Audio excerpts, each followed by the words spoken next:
Señores, continuamos aquí con el desarrollo de este espacio Diario 16. Miren, para nosotros es un placer enorme recibirlo aquí en el programa. El doctor Max Puy, de Alianza por la Democracia, nos visita y vamos a hablar de Odebrecht, Punta Catalina. Doctor, buenos días. Muy buenos días, Miosotis. Para mí es un placer estar aquí.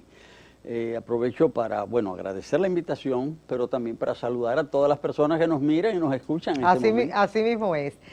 Doctor, usted mantuvo el tema de manera permanente en los medios de comunicación durante todo este tiempo, cuando ya prácticamente ni se estaba tratando el tema. Dentro de los datos anormales, dentro de ese seguimiento de investigación que usted realizó desde el primer momento que salió esa comisión de notables a certificar prácticamente que todo había estado de manera correcta, ¿cuáles más o menos podemos nosotros recordarle a la gente de los tratados? Bueno, en primer lugar, yo quisiera recordar algo pasado, pero que es reciente. Y es que durante la campaña electoral que condujo a las elecciones del año 2012, no se habló de plantas de carbón. Es después de la elección del presidente Medina, durante la fase de transición, que comienza a hablarse de esas plantas. A mí me resultó sorprendente, porque ese mismo año se acababa de aprobar a inicios de año la Ley de Estrategia Nacional de Desarrollo. Y en esa ley, desde sus primeros artículos, se señala que un propósito esencial del desarrollo nacional va a ser la descarbonización de la economía. La descarbonización de la economía significaba no solamente eliminar el carbón, sino eliminar los combustibles fósiles. Pero se dice que ese era el propósito del Estado Dominicano. Inmediatamente se aprueba eso e inmediatamente después, sin que se haya propuesto en la campaña, aparecen estas plantas y el presidente hace un viaje para empezar a negociarlas. Inmediatamente después se desmonta toda la estrategia que había diseñado y había estado aplicando desde hacía varios años la Corporación Dominicana de Empresas Eléctricas Estatales. Licitaciones que ya estaban en curso, que ya se iban a realizar, fueron anuladas. Bueno, empezamos a analizar eso y vimos que establecer plantas de carbón en un país como la República Dominicana era un despropósito desde el punto de vista ambiental, porque este es uno de los países más amenazados por el cambio climático, un país que está en una zona muy vulnerable a los fenómenos atmosféricos extremos, y nosotros dijimos, desde el punto de vista ambiental, esto no puede ser. Y empezamos a investigar. Y nos dimos que no solamente se trataba de un grave error desde el punto de vista medioambiental, sino que estaban implicados en esa operación ya elementos de otro tipo, de carácter financiero, y que se estaba haciendo un montaje para adjudicar de manera irregular en la construcción de esas plantas a una empresa.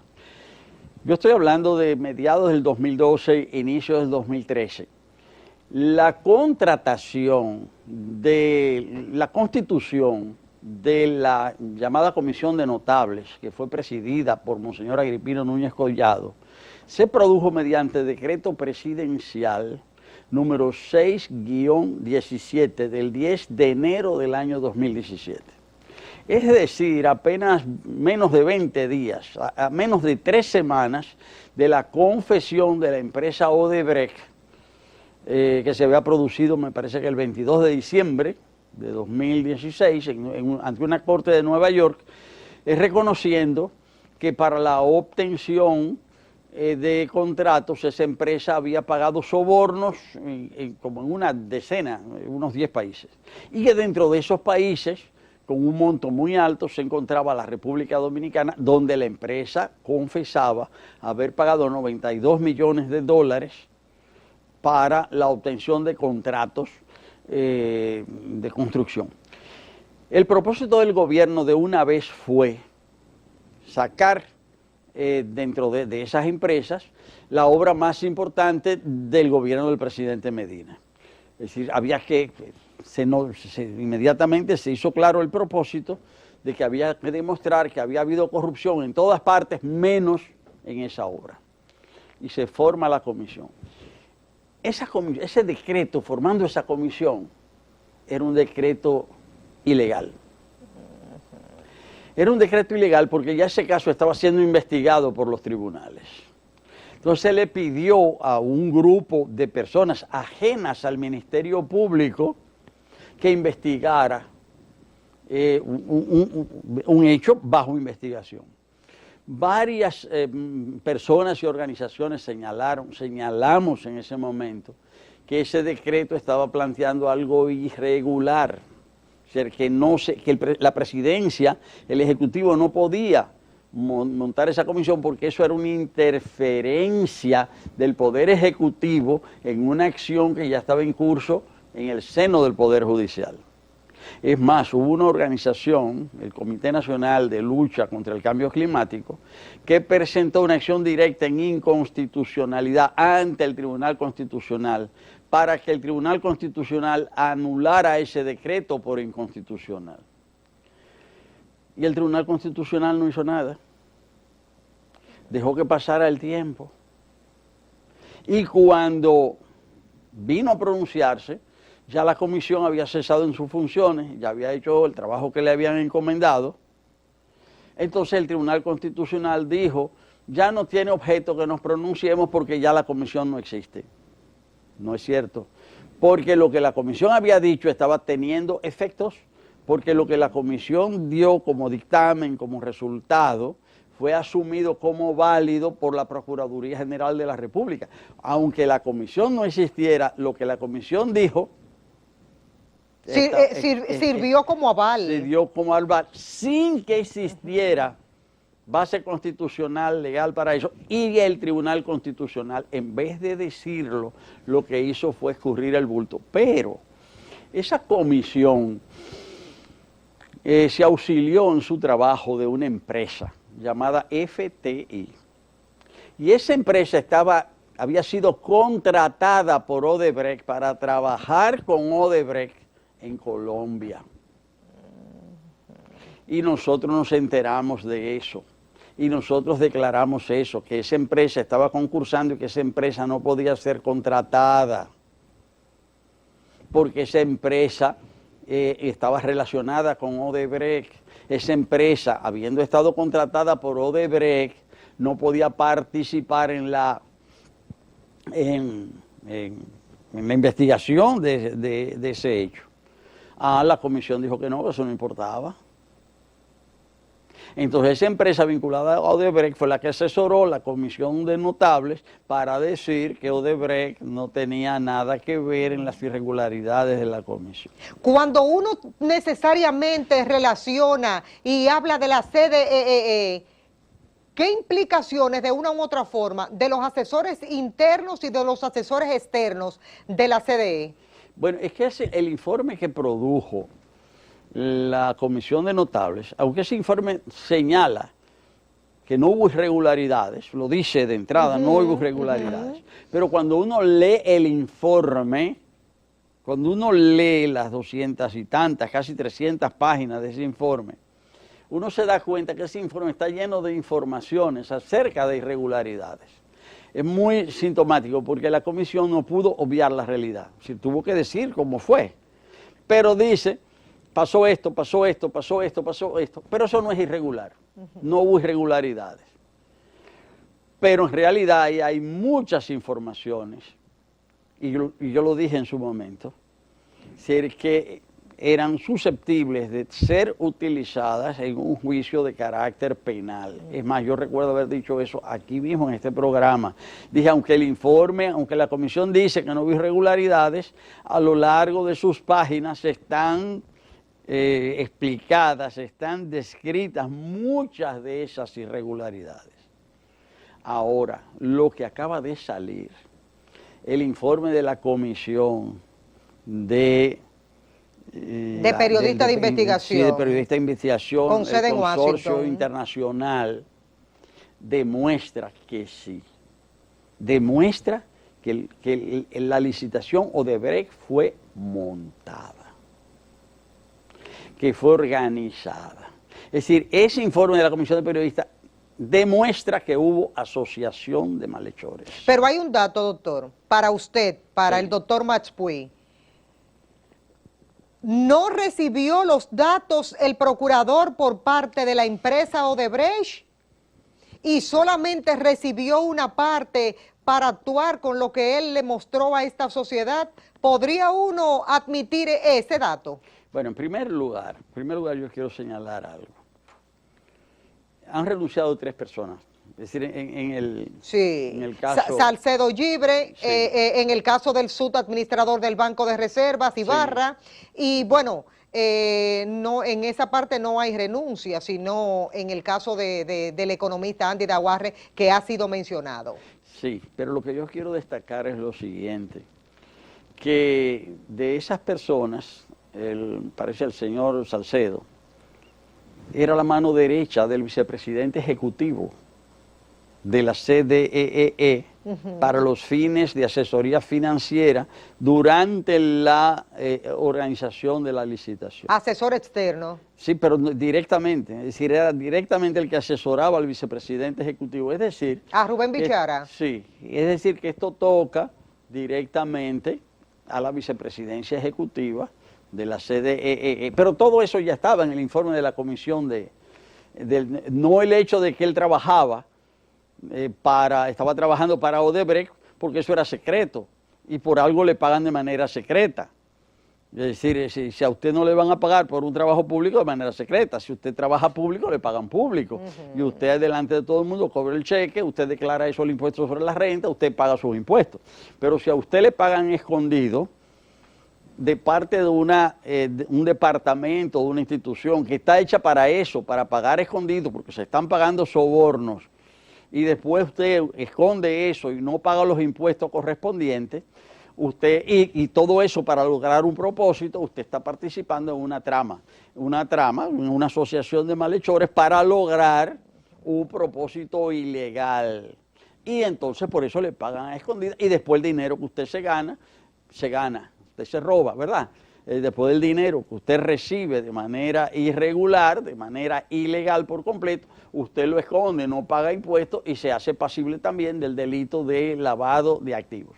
Doctor, Entonces, pero por menos que lo que ha pasado aquí, de los datos que están saliendo ahora, por menos de eso Lula está pagando cárcel. bueno, no, el caso de Lula, independientemente refiriéndome al apartamento, sí, independientemente de lo que Lula pueda haber hecho o no hecho, o sea, por lo que fue condenado. Doctor, tómese su cafecito, Sí, que el doctor claro. está esperando su cafecito. Vamos a pasárselo Ay, ahí. muchas Tómese gracias. su cafecito, doctor. Gracias. Este conversatorio lo amerita. Bueno, decía que por lo que fue condenado Lula, también se acaba de demostrar, a raíz de una investigación periodística, que fue un juicio montado. Él puede haber hecho 1.000.000 de cosas en la vida, pero por lo que lo condenaron, no era cierto. Sí, Es decir, fue producto, estoy de acuerdo de usted. Fue producto de una trama. Pero por eso le digo que por menos que eso, solamente porque alguien mencionó lo del apartamento, apresaron a Bueno, Lula. el apartamento, es decir, lo han condenado por un apartamento que no se ha demostrado que fuera de él.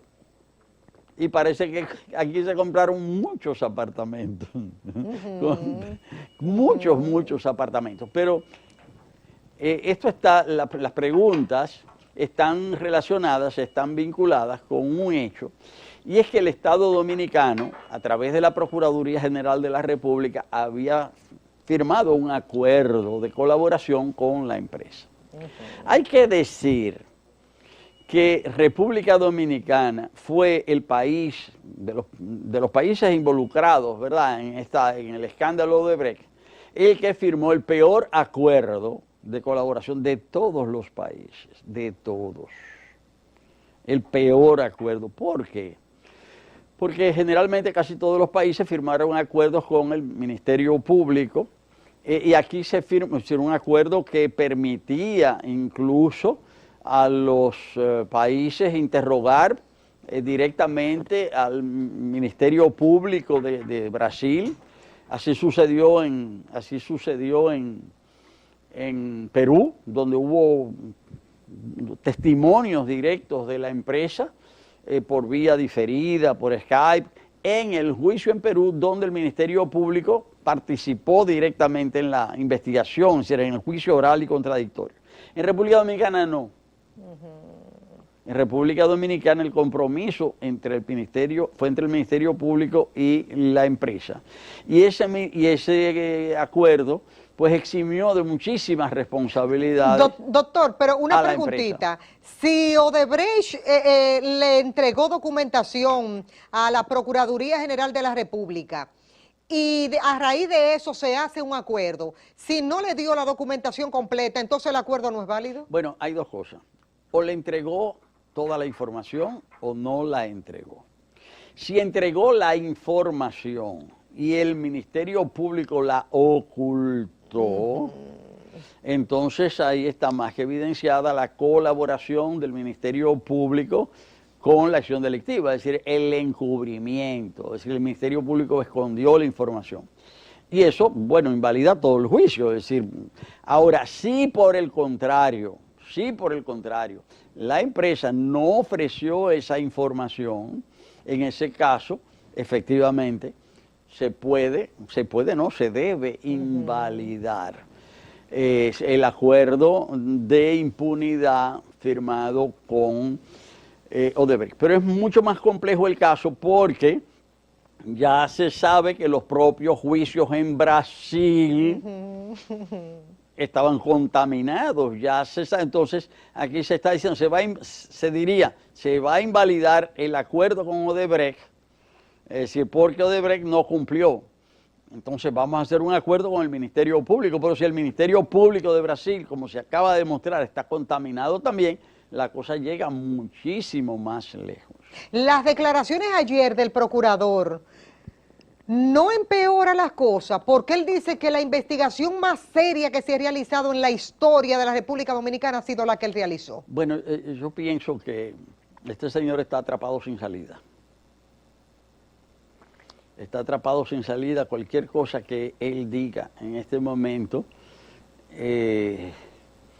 no creo que vaya a ayudarlo a mejorar su situación. Y doctor, ¿y la renuncia de estas dos personas no evidencia que él tiene ya que actuar en consecuencia? Bueno, la actuación primera que debe exigir toda la sociedad dominicana, lo que debemos exigir todos y lo que yo planteo aquí, exijo a través de este programa, es que se identifiquen los otros 16 beneficiarios de los pagos secretos de Odebrecht. Se señaló que eran 19 beneficiarios, sí, y que cada uno estaba escondido detrás de un seudónimo. Y que para garantizar la impunidad de esas 19 personas, de esos 19 beneficiarios, se estableció un sistema de pantallas, es decir, un sistema de bloqueos de información. Se transfería el dinero de un banco a otro banco, de una cuenta secreta a otra cuenta secreta, después a otra cuenta, a otro banco, otra cuenta en otro país, 4 veces, para que se le perdiera la pista al dinero. Ahora resulta que eso no valió, se le descubrió la pista al dinero.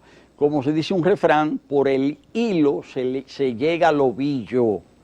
Es decir, el tema es que hay 19 beneficiarios de pagos ilegales que los recibieron por vía secreta. De esos 19 apenas hay 3. Se están conociendo 3. Pero con esos 3 se puede llegar a los otros. Es que hay que saber, es que lo primero, lo que hay que averiguar ahora, lo primero que tiene que saber el pueblo dominicano es quiénes son los 16. ¿Por qué? Porque además tienen unos seudónimos muy bonitos, o sea, bien simpáticos. Don Barriga, Chaplin. Don Barriga, Chaplin, uno Casa 1 y Casa 2. Casa 1, Casa 2. ¿Y cuál es la Casa 1? ¿Y cuál es la Casa 2? Hay otro que tiene como seudónimo La Dama. Sí. ¿Y quién es la dama? Queremos saber quién es la dama, qué tan dama es la dama. O sea, todo eso hay que saberlo. El pueblo dominicano tiene derecho a saberlo. Ahora, lo que se sabe hasta ahora, porque todavía falta por saber, porque son 13.000 documentos que están siendo analizados. Lo que se sabe es apenas lo que está saliendo de una primera lectura de esos 13.000 documentos. Sí, porque eso es una partecita, falta la segunda parte. Eso es una partecita. Además, el tipo de información, el tipo de personas y el tipo de información que está contenido ahí, lo que se ha dado a conocer hasta ahora es terrible, porque dice, lo que se sabe hasta ahora nos demuestra que hubo una conspiración, es decir, hubo asociación de malhechores, y que esa asociación de malhechores se organizó para lograr contratos ilegales, se montó una licitación. Todo eso que dijo la comisión que no pasó, pues sí pasó.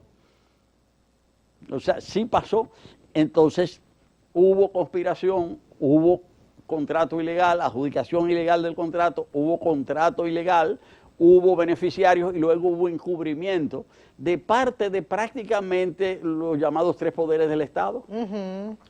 Encubrimiento desde el poder, bueno, primero una participación, la iniciativa del proyecto es del poder Ejecutivo.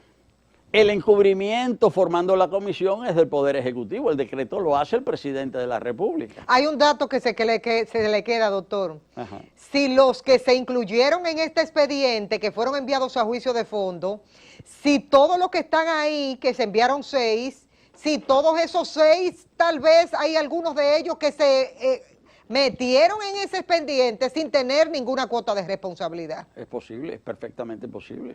Por eso es que hay que investigar, ahora es que hay que investigar de Sí. verdad. Pero el problema es que los que están investigando son los que encubrieron.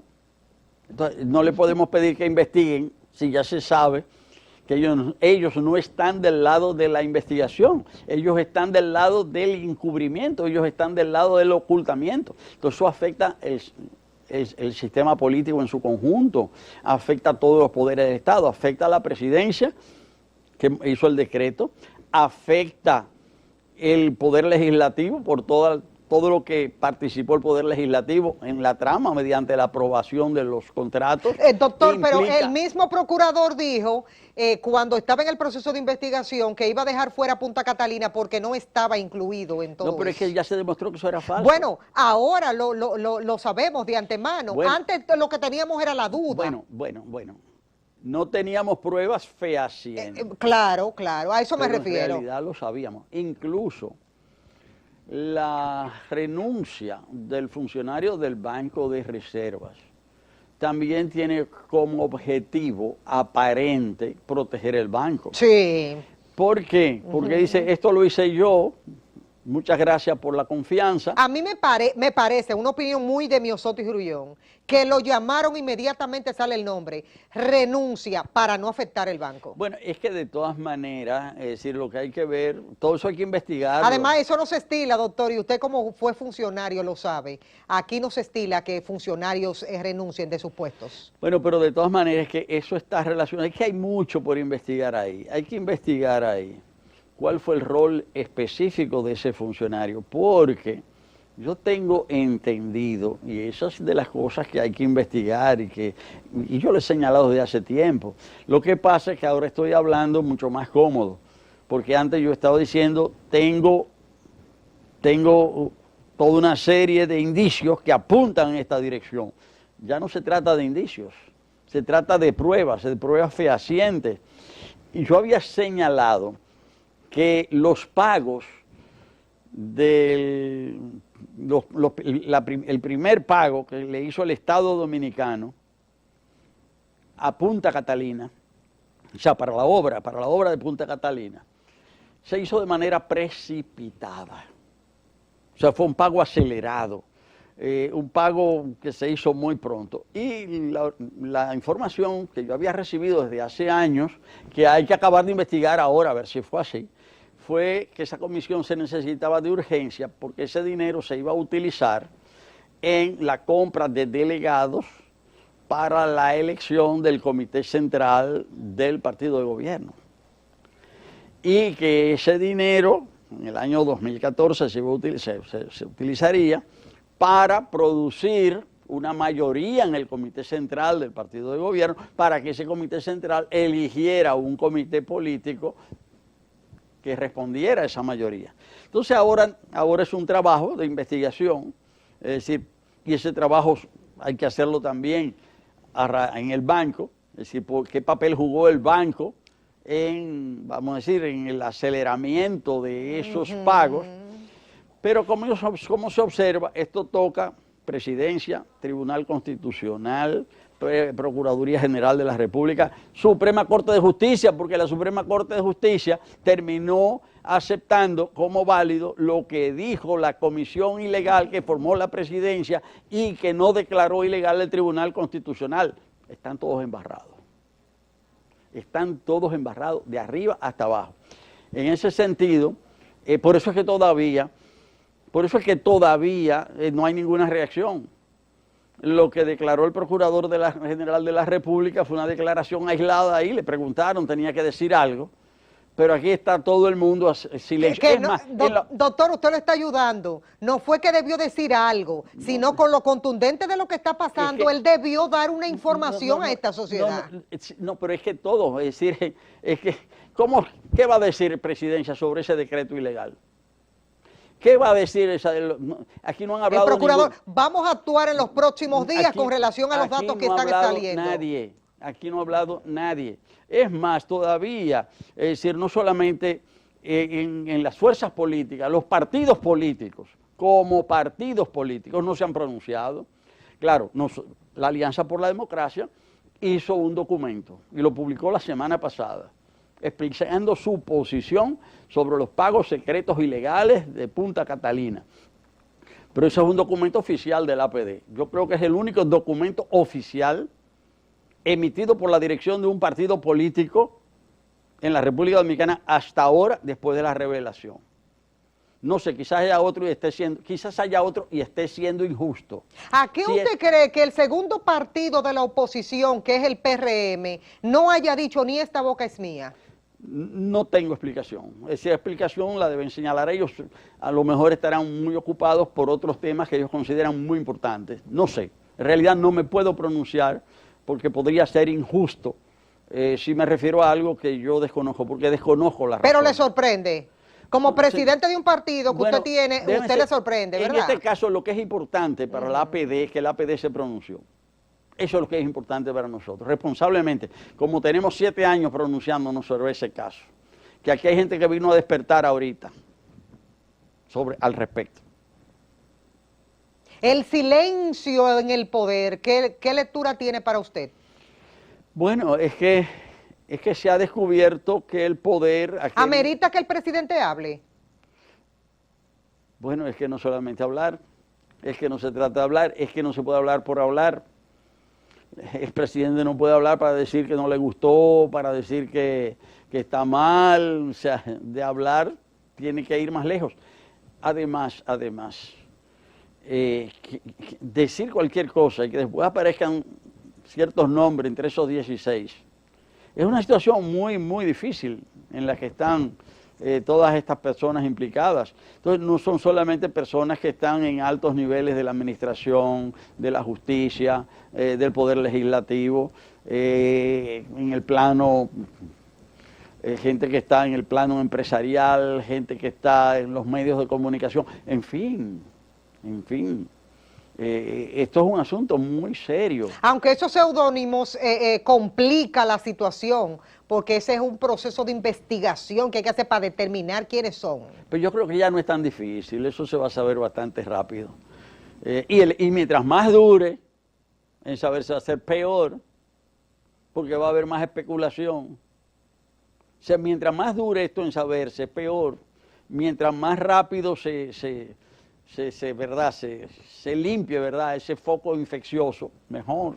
Usted no se puede ir de aquí sin darme su parecer sobre tuvimos una semana y pico con la militarización del Congreso, colocándonos nosotros como país en el plano internacional, óyeme, poniéndonos a la vista y en el foco de todo el mundo. ¿Cuál es su opinión al respecto? Bueno, es que el hecho de hacer intervenir a las Fuerzas Armadas de la Nación en una situación como esa es muy grave. Porque el argumento es que había una amenaza al orden público, pero para eso está la policía. Las Fuerzas Armadas están para defender la integridad de la nación, es decir, defender el territorio.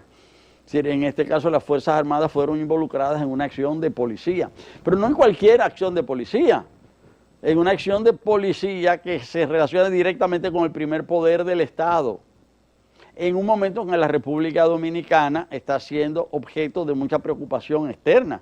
Es decir, el gobierno está desarrollando una campaña para proteger el turismo, pero en medio de esa campaña para proteger el turismo, ¿qué turismo va usted a proteger si al mismo tiempo usted está haciendo algo mucho más grave?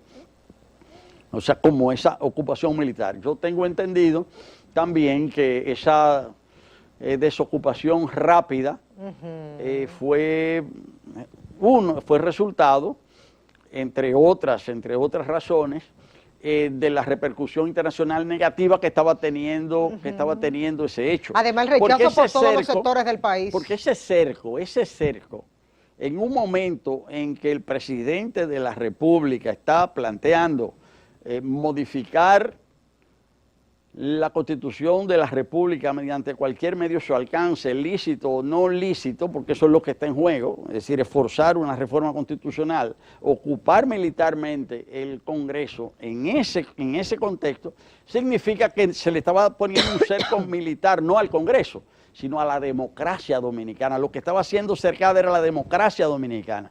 Pero esto es tan grueso que precisamente esto es tan grave que resulta contraproducente, porque se demuestra que el Estado dominicano está totalmente corroído, está totalmente contaminado por la corrupción en todos los poderes del Estado.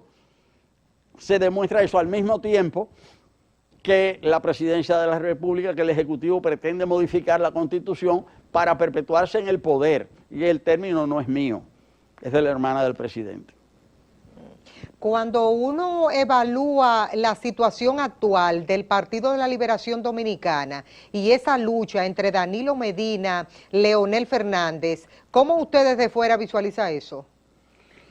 Bueno, es que justamente en estos días, estos días pasados se cumplieron 110 años del natalicio del profesor Juan Bosch. Y lo que se observa es que su propósito, es decir, lo que el profesor Juan Bosch diseñó y lo que él trató de construir con su ejemplo, es decir, con su práctica política, pues tuvo un resultado totalmente contraproducente. Ese instrumento que él creó degeneró en el sentido de que se transformó en algo distinto a lo que se propuso inicialmente. El partido de gobierno de hoy es distinto al partido de gobierno que diseñó el profesor, que diseñó don Juan, es otra cosa, y lo que se está observando es una lucha por el control de un poder corrupto. O sea, no por el control del poder, es una lucha denodada por el control de un poder corrupto. Pero la amplitud de esa corrupción todavía no la terminamos de conocer. Y un paso importante para conocer la profundidad de esa corrupción es que se den a conocer los nombres de pila, ¿verdad?, de las 16 personas que todavía por el momento, por escaso tiempo, pienso yo, siguen estando protegidos protegidos entre comillas, es decir, por esos seudónimos. El mejor servicio que se le puede hacer a la República Dominicana hoy es reclamar que salgan a la luz esos nombres. Y ahí es que vamos a saber quién es quién en la República Dominicana. ¿No se le puede solicitar que el procurador le solicite específicamente a quienes pertenecen esos nombres a la misma empresa? Mire, porque la empresa tiene la obligación. Él tiene que saberlo. Y si no lo sabe, ya lo debió haber hecho. Lo que pasa es decir, que la falta de fe quita las ganas de rezar. Eso es lo que pasa. Es una pena, doctor. Se nos fue el tiempo. Nos hubiese gustado durar mucho tiempo analizando este tema. Vamos a dejar el espacio abierto para seguir sentándonos aquí a analizar estos temas. Señores, las gracias al doctor Mats Puy de Alianza por la Democracia por venir de manera llana a evaluar todo este tipo de situaciones que tanto mortifican a todos, nos inquietan a todos como sociedad dominicana. Ojalá que esto se llegue a feliz término. Lo que tenemos que coincidir todos es que todos estamos ávidos de que haya justicia en la República Dominicana. La cancha, la pelota está en la cancha del Procurador General de la República. Esperemos realmente que él, a esta fecha que nosotros estamos compartiendo con ustedes, se ponga las pilas y le demuestre a esta sociedad que realmente él tiene un interés de que se llegue, en el cliché que decimos siempre, hasta las últimas consecuencias. Feliz día. Pórtense bien, váyanse por la sombrita y mañana a las 6 de la mañana otro compromiso con esta servidora, Miosotis Grullón.